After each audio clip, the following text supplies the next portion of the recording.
bell above the diner door chimed softly, the kind of sound you'd hear 1,000 times if you worked there long enough. Nobody paid attention to it. Nobody except the new guy sitting by the window. He saw it. Two girls walked in, nearly identical, both in modest uniforms, their heads down. They didn't look threatening, didn't look loud, didn't even look like they spoke much at all.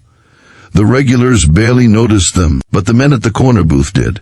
3 boys locals, spoiled, loud, the kind who laughed too hard at their own jokes. They had no idea that the sisters they were about to make fun of, the quiet waitresses they would corner the girl, they'd try to humiliate like everyone else, had just come home from a war no one in that diner could imagine. They didn't know these shy little waitresses, once moved like shadows in enemy territory, learned to break bones without a sound and survived operations that most men never returned from.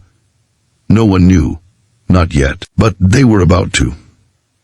It was Sunday morning, the kind where the sun came in slow through the blinds, where the smell of bacon drifted into the parking lot long before the doors opened. The diner sat just outside a small town in the middle of nowhere.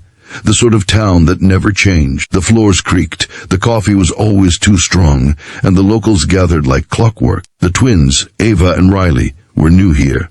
They'd been working only 2 weeks. Quiet as mice. Most assumed they were college dropouts or runaways. They didn't correct anyone. They simply arrived early, cleaned tables, and left without a word. Their uniforms never fit quite right because they were used to gear Kevlar tactical belts, boots that could grip mud and metal. These cheap polyester aprons were a different world entirely. They folded napkins with silent precision, their movements unconsciously symmetrical, like two halves of one mind. They barely ever smiled. But not because they weren't kind, because they were still learning how to be people again. The war hadn't left them with scars on their skin. It had left them with ones no stranger could see. Dead friends, classified missions, waking up to nightmares of explosions that never quite faded when they opened their eyes. This diner was supposed to be their reset. A slow job, a quiet life. Something normal. But towns like this never stayed polite when outsiders showed up. The moment they clocked in, the corner table was already waiting.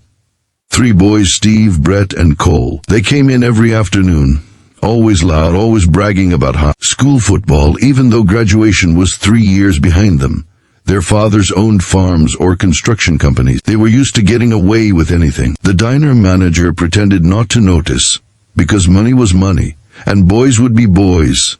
Until boys became cruel. "Hey, waitress," Steve yelled as Ava passed by, snapping his fingers the way spoiled men snap at their dogs. Ava stopped. Not because she was scared. She simply reacted to commands like she'd been trained to. Only in another life. The command came from a sergeant, not some brat with cheap cologne. Riley carried plates to a booth, her posture perfect, her steps measured. She was always on alert, like every window hid a sniper. She never shook that feeling. She heard everything, even if she didn't look. Ava took the order without looking at the boys, pen steady. "You're new," Brett said. "You talk or just stand there." Ava didn't answer. She wrote down the drinks. Cole leaned forward. "Hey, sweetheart, I'm talking to you." He reached for her wrist. Without a second thought, Ava stepped back, out of his range, the move so instinctive and clean that it left them blinking. She didn't glare. She didn't threaten. She simply said, "I'll bring the drinks." Brett scoffed. "Ice queen waitress thinks she's better than us." They laughed.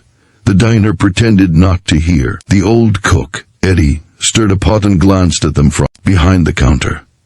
He knew who they were. The twins' uncle had told him enough to hire them quietly. He didn't tell the town their real file.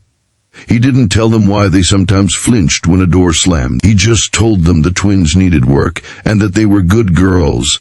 He didn't know everything, though. Not that they had been handpicked from the Navy, because they scored perfectly in psychological endurance tests. Not that they were part of a program that didn't officially exist. Not that they were trained to disappear into enemy villages and come out with intel American satellites never captured. He didn't even know that the military didn't send them home. They walked away themselves. The mission that ended it all, Operation Black Tide, wasn't supposed to fail.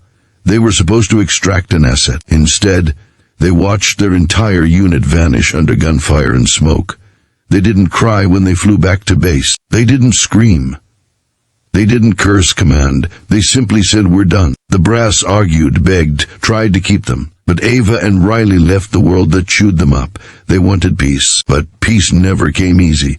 Later that day, the boys returned when the diner was busy. Families filled tables. Elderly folks sipped soup. Truckers rested from the highway. The twins worked quietly between it all. Yo, Cole called out, loud enough to make everyone look. "We want to see the twins smile." Riley ignored them. Ava tried to breathe slow. They didn't understand combat stress response the way a crowd in chaos felt like a battlefield. How loud laughter jolted through nerves like shockwaves. How sudden movement forced adrenaline through the bloodstream before the brain could catch up.